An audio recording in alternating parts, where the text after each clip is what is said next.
अरविंद केजरीवाल के दांव से बीजेपी चारों खाने चित्त हो चुकी है।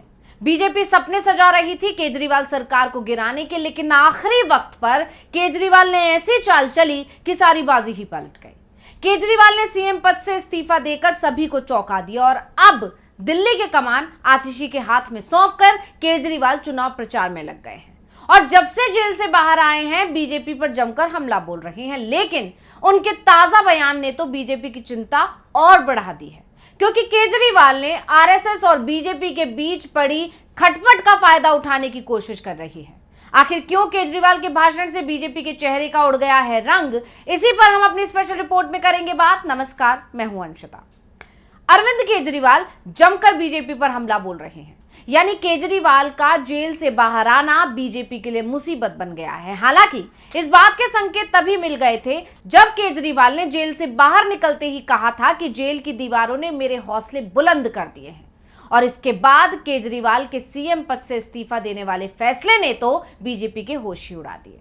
इस सबसे बीजेपी परेशान ही थी कि जंतर मंतर से केजरीवाल के बयान ने तो बीजेपी के छक्के ही छुड़ा दिए, क्योंकि केजरीवाल ने सिर्फ बीजेपी को घेरा ही नहीं बल्कि बीजेपी और आरएसएस के रिश्तों के बीच पड़ी खटाई का फायदा उठाने की भी कोशिश की। केजरीवाल ने आरएसएस से 5 सवाल पूछे, लेकिन उन तमाम सवालों में से सबसे ज्यादा चर्चा उनके एक सवाल की हो रही है। तो पहले सुन लेते हैं केजरीवाल ने क्या सवाल किया था। जी ने लोकसभा चुनाव के दौरान उन्होंने कहा कि बीजेपी को अब आरएसएस की जरूरत नहीं है। आरएसएस बीजेपी की मां समान है कि नहीं है? क्या बेटा इतना बड़ा हो गया कि मां को आंखें दिखाने लग गया? क्या बेटा इतना बड़ा हो गया कि आज मां को आंखें दिखाने लग गया?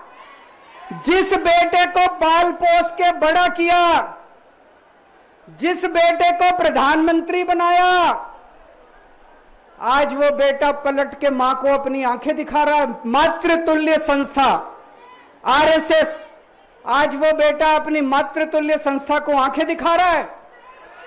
मैं मोहन भागवत जी से पूछना चाहता हूं, जब नड्डा जी ने ये कहा तो आपके दिल पे क्या गुजरी, आप जरा बताइए इस देश को। क्या आपको दुख नहीं हुआ? मैं आरएसएस के हर कार्यकर्ता से पूछना चाहता हूं, जब नड्डा जी ने कहा कि हमें आरएसएस की जरूरत नहीं है, क्या आरएसएस के हर कार्यकर्ता को दुख नहीं हुआ? यानी केजरीवाल ने एक तरह से बीजेपी और आरएसएस के रिश्तों में पड़ी दरार का फायदा उठाने की कोशिश की है। जेपी नड्डा के बयान के बाद से आरएसएस बीजेपी से बहुत नाराज है, यह बात किसी से छिपी नहीं है। आरएसएस चीफ मोहन भागवत अपने बयानों में बार बार इस बात के संकेत भी देते रहते हैं और अब उसी का फायदा उठाने की कोशिश केजरीवाल ने कर डाली है। और यह भी कह सकते हैं कि आरएसएस को और गुस्सा दिलाने की कोशिश केजरीवाल ने की है, क्योंकि अगर आरएसएस पूरी तरह बीजेपी से हाथ छुड़ा लेगा तो बीजेपी को बहुत नुकसान होगा और ये बात बीजेपी अच्छी तरह समझती है। यही वजह है कि बीजेपी लगातार आरएसएस को मनाने में लगी है, हालांकि उसे सफलता नहीं मिल रही है। और इसी बीच अब केजरीवाल ने आरएसएस के गुस्से को एक बार फिर हवा देने की कोशिश की। अब केजरीवाल के इन बयानों को लेकर जानकार कह रहे हैं कि वो फूट डालो राज करो की नीति पर काम कर रहे हैं। तो केजरीवाल ने अपने भाषण में आरएसएस पर कोई निशाना नहीं साधा, बल्कि आरएसएस से बीजेपी और पीएम मोदी को लेकर कई सवाल पूछ लिए। केजरीवाल ने कहा, मैं आरएसएस से 5 सवाल पूछना चाहता हूं। मैं पूरे सम्मान के साथ मोहन भागवत जी से 5 प्रश्न पूछना चाहता हूं और आपका समर्थन चाहता हूं। अगर मैं कोई गलत प्रश्न पूछूं तो बता देना, और सही प्रश्न पूछूं तो मैं आपसे हाथ खड़ा करवा के पूछूंगा।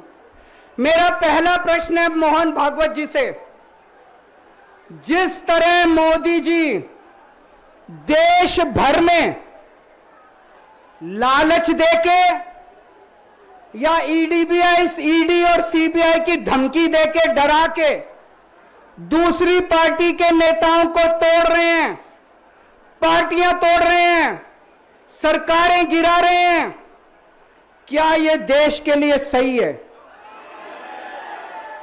मैं मोहन भागवत जी से पूछना चाहता हूं, क्या आप नहीं मानते कि यह भारतीय जनतंत्र के लिए हानिकारक है?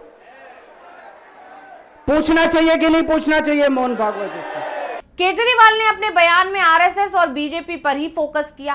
केजरीवाल ने आरएसएस से पूछा कि जो नियम आडवाणी जी पर लागू हुआ, क्या वो मोदी पर लागू नहीं होना चाहिए? मोदी जी कब रिटायर होंगे? मोहन भागवत जी से मैं कहना चाहता हूं, आप ही लोगों ने मिलकर कानून बनाया था कि 75 साल के होने पे कोई भी व्यक्ति रिटायर होगा। इस कानून के तहत आडवाणी जी को रिटायर कर दिया, मुरली मनोहर जी जैसे बड़े बड़े नेताओं को रिटायर कर दिया, बीसी खंडूरी जी को रिटायर कर दिया, कलराज मिश्र को रिटायर कर दिया, शांता कुमार को और पता नहीं कितने लोगों को रिटायर कर दिया। अब अमित शाह जी कह रहे हैं कि यह नियम मोदी जी पे लागू नहीं होगा। तो मैं मोहन भागवत जी से पूछना चाहता हूं, क्या आप इससे सहमत हो कि जो नियम आडवाणी जी पे लागू हुआ वो मोदी जी पे लागू नहीं होना चाहिए? इसके अलावा केजरीवाल ने एक बार फिर इमोशनल कार्ड खेलते हुए मोदी और बीजेपी पर जमकर हमला बोला। इस्तीफे पर केजरीवाल ने कहा कि सत्ता और कुर्सी का लालची नहीं हूं। भाजपा ने भ्रष्टाचारी और चोर कहा तो मुझे दुख हुआ। लांछन के साथ कुर्सी तो क्या सांस भी नहीं ले सकता, जी भी नहीं सकता। केजरीवाल ने आगे कहा कि अगला दिल्ली चुनाव मेरी अग्नि परीक्षा है, अगर ईमानदार लगूं तो ही वोट देना। आज आपके बीच में आया हूं, आपसे पूछने के लिए आया हूं, केजरीवाल चोर है या केजरीवाल को जेल भेजने वाले चोर हैं?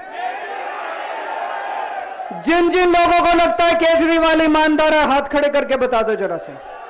ये कैमरे वाले जरा से दिखा दो कि दिल्ली की जनता क्या सोचती है।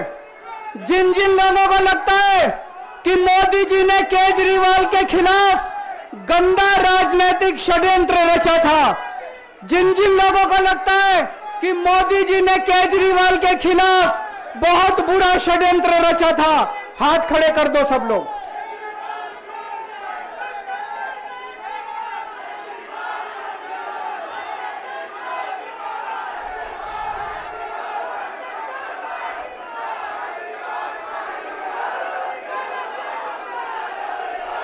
जंतर मंतर से ही केजरीवाल ने अपने राजनीतिक करियर की शुरुआत की थी और वहीं से ही केजरीवाल ने इस बार बीजेपी और पीएम मोदी पर जमकर निशाना साधा।